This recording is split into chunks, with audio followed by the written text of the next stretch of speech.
The Resilient Journey of Jamal Carter, A Life-Altering Triumph. Part 1. The Moment That Changed Everything.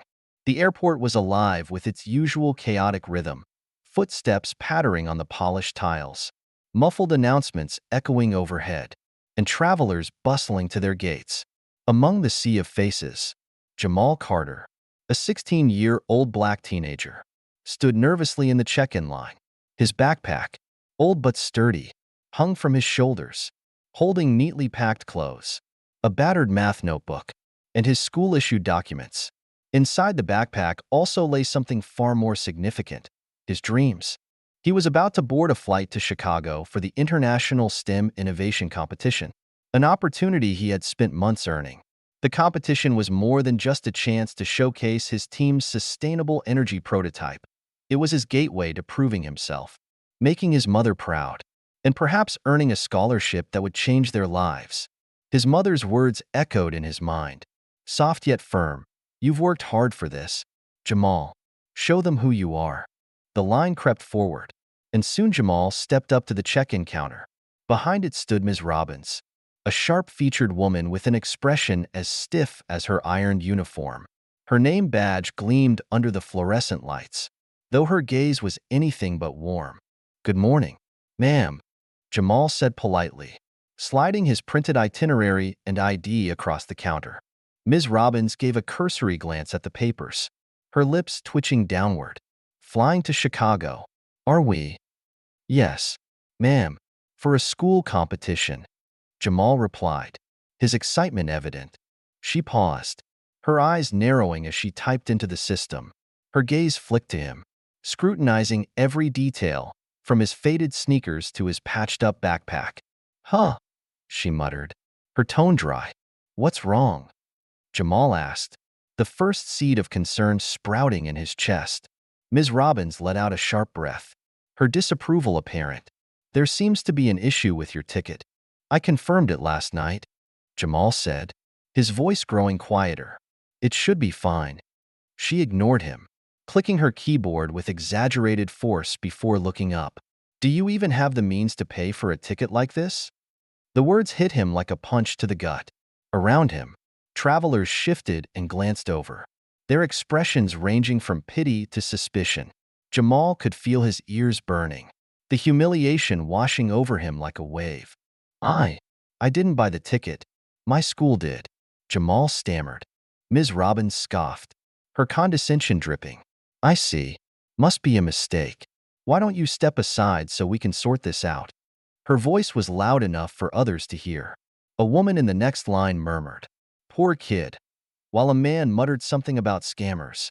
Jamal stepped aside, clutching the strap of his backpack like it might anchor him to the floor.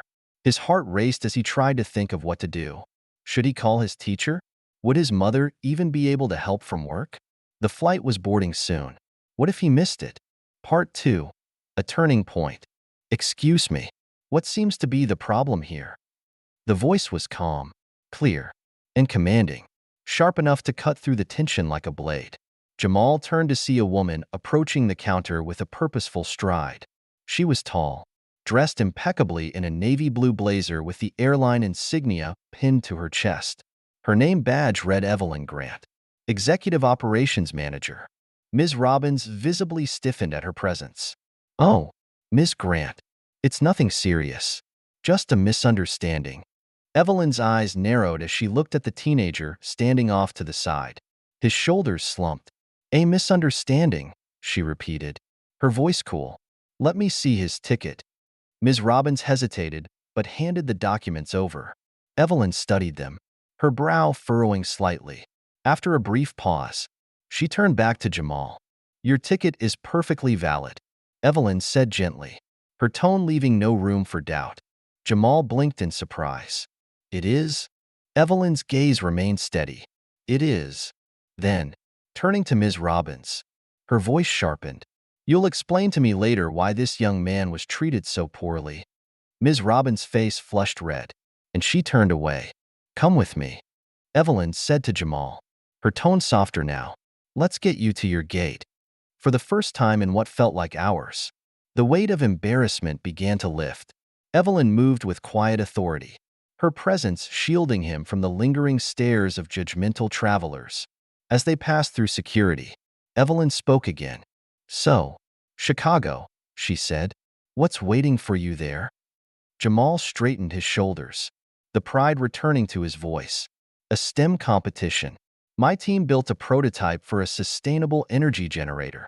Evelyn's lips curved into a small smile. "Impressive. You must be proud." "I am," Jamal admitted. "It's taken a lot to get here." Evelyn nodded approvingly. "Then we're not letting anyone stand in your way. Let's get you on that plane." Part 3. A kindness remembered. At the gate, Evelyn ensured Jamal was taken care of. The gate agent handed him a new boarding pass, first class. Jamal's eyes widened in disbelief. "First class?" he asked hesitantly. Evelyn smiled. "Consider it an apology. You deserve it." Before Jamal boarded, Evelyn handed him a card. "If you ever need anything, don't hesitate to reach out. And when you win that competition, let me know." Jamal stared at the card, her name and contact details bold against the white background. For the first time that morning, he felt seen, not as a problem, not as a mistake, but as someone with value. "Thank you," he said, his voice steady this time. Part 4. The Triumph. In Chicago, the competition was a whirlwind of nerves, excitement, and focus. Jamal and his team, Alyssa and Marcus, stood before the judges, presenting their sustainable energy generator with precision and passion. "This isn't just a project," Jamal said in his closing remarks. "It's a solution, a future where sustainable energy is accessible to everyone." When the winners were announced, their team's name rang out across the hall, Team Horizon. Jamal's heart soared as they took the stage, the trophy gleaming under the spotlights. In the crowd, he spotted Evelyn Grant, her smile radiant and approving. After the ceremony, Evelyn approached Jamal with an envelope in hand. "This is from the Airline," she said. "A scholarship offer and mentorship program. Full tuition to any university you choose." Jamal's voice trembled. "Why? Why me?" "Because you've earned it," Evelyn said, her tone warm. "And because the world needs people like you to keep pushing forward." Part 5. A Legacy of Change. Years later, Jamal stood on a stage, delivering the keynote speech at a global innovation summit. The boy who once questioned his place in the world now stood as a leader in sustainable energy. Looking into the crowd, he spotted a young teenager, wide-eyed and full of potential, just like he had been. "You belong here," Jamal said, his voice steady and strong. "Don't let anyone tell you otherwise."